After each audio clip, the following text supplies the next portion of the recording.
بسم اللہ الرحمن الرحیم اللہم صلی علی سیدنا و مولانا محمد افضل صلواتک بعدد معلوماتک وبارک وسلم وصلی علیہ. بسم اللہ الرحمن الرحیم. عزیز طلباء کرام، امید ہے کہ انشاءاللہ العزیز آپ سب بخیر و عافیت ہوں گے. جامع السنن الترمذی جلد ثانی کے ابواب الفتن عن رسول اللہ صلی اللہ علیہ وسلم کے ایک اور درس کے ساتھ اللہ جل شانہ کے فضل و کرم سے آپ حضرات کے خدمت میں حاضر ہونے کا موقع ملا. بحمد اللہ تعالی آج ہمارا سبق نمبر 141 ہے. بڑھتے ہیں اپنے سبق کی طرف. باب ما جاء فی خروج یأجوج و مأجوج. یہ باب ہے یأجوج ماجوج کے نکلنے کے بارے میں، ان کے ظہور کے بارے میں. وبه قال حدثنا سعید بن عبد الرحمن المخزومی وغیر واحد قالوا حدثنا سفیان عن الزہری عن عروة عن زینب بنت ابی سلمة عن حبیبة عن ام حبیبة عن زینب بنت جحش رضی اللہ تعالی عنہم قالت.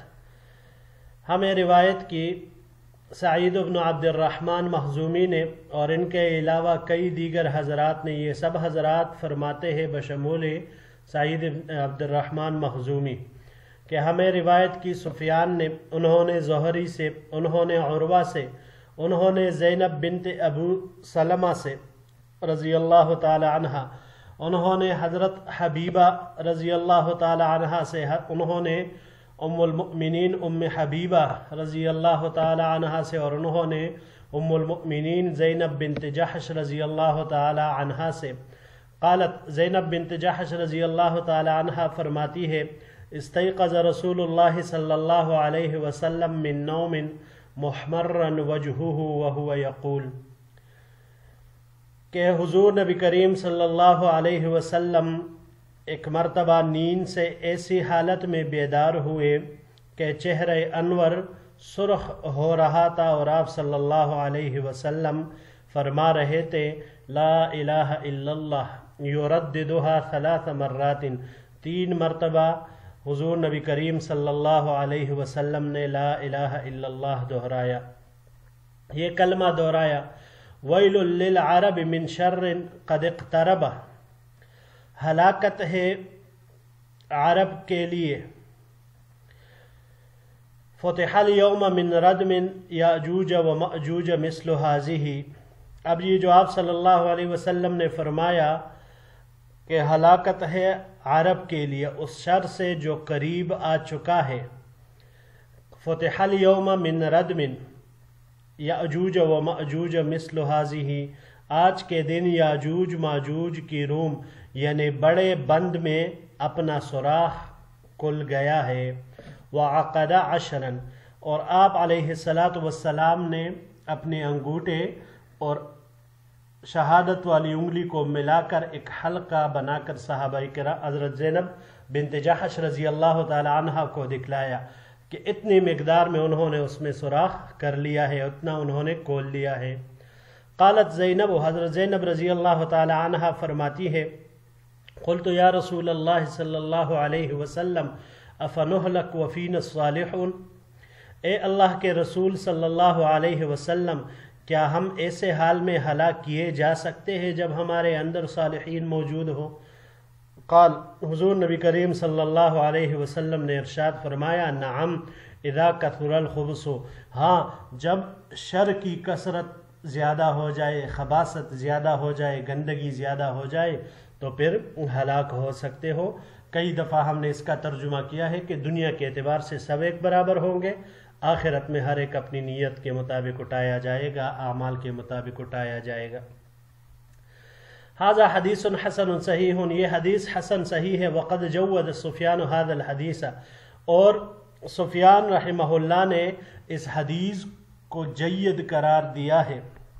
وقال الحمیدی عن سفیان بن عیینہ.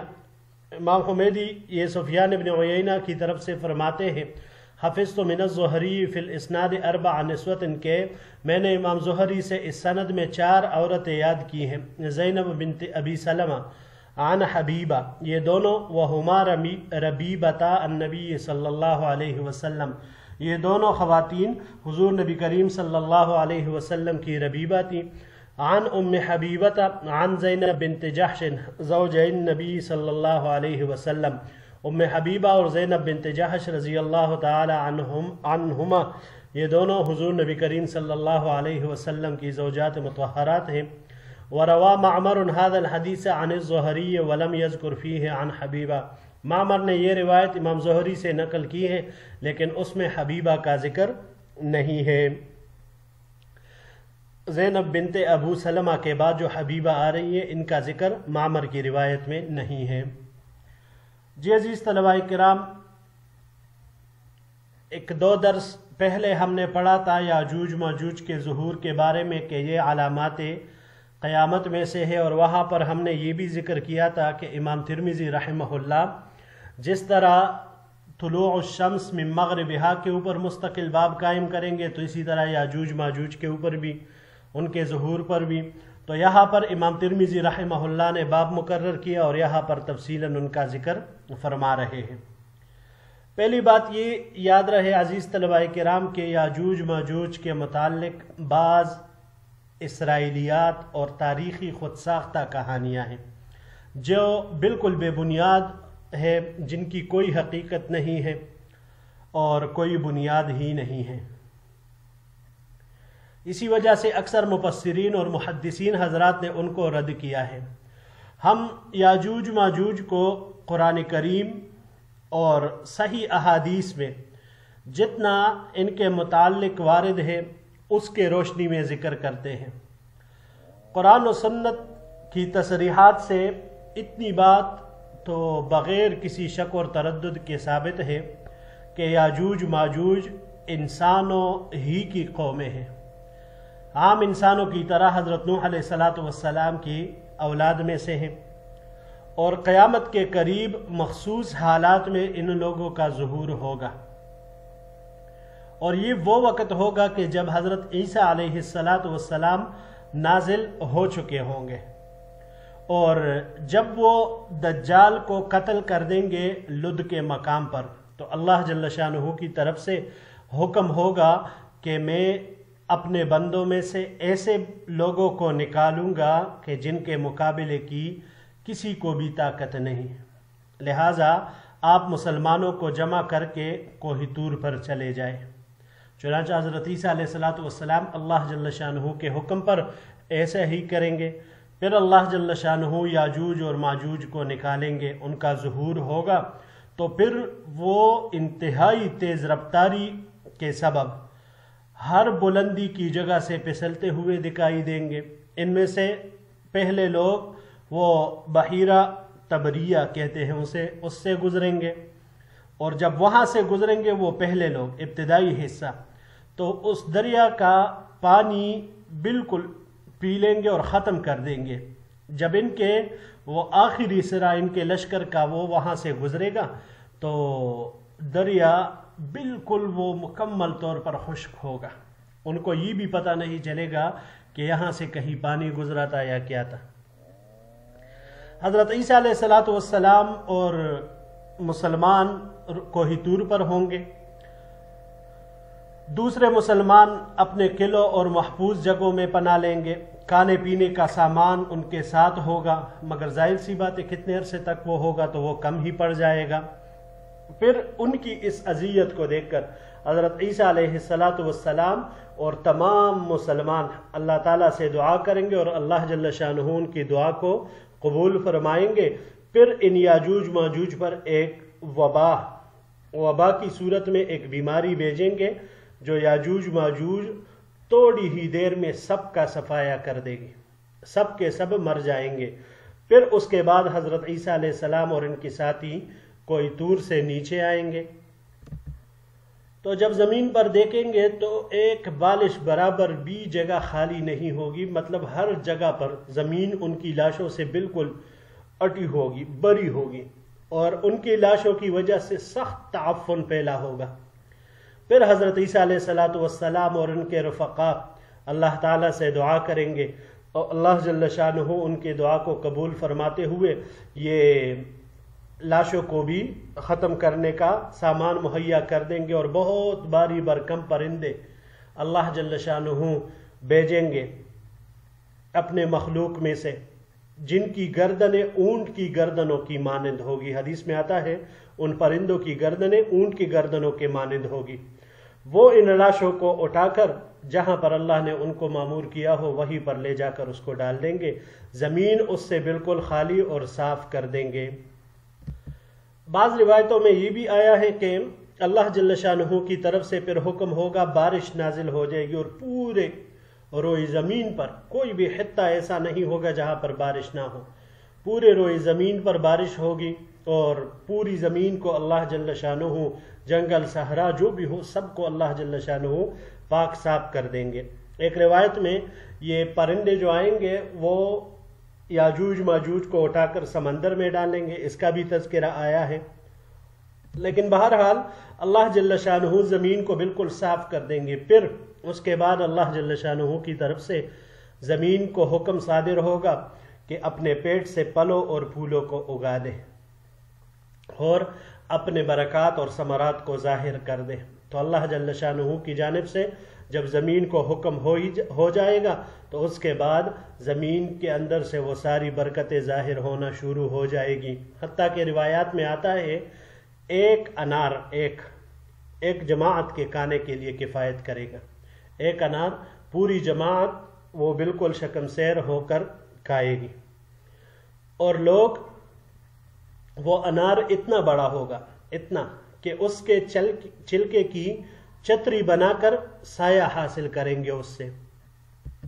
وعلیٰ کل حال یہ تمام برکات جو غیر معمولی قسم کی ہوگی اور امن و امان، اس کا دورانیہ جو روایات میں آیا ہے وہ 40 سال ہے۔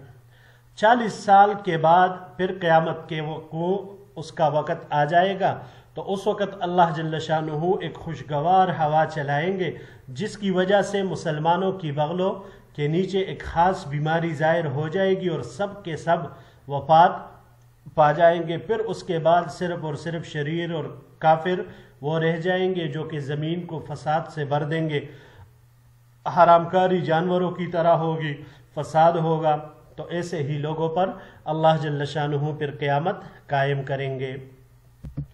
امام ترمذی رحمہ اللہ نے بھی ایک روایت ذکر کی ہے جو کہ ابن ماجہ اور مسند احمد میں بھی ذکر ہے، حضرت ابو ہریرہ رضی اللہ تعالیٰ عنہ سے منقول ہے۔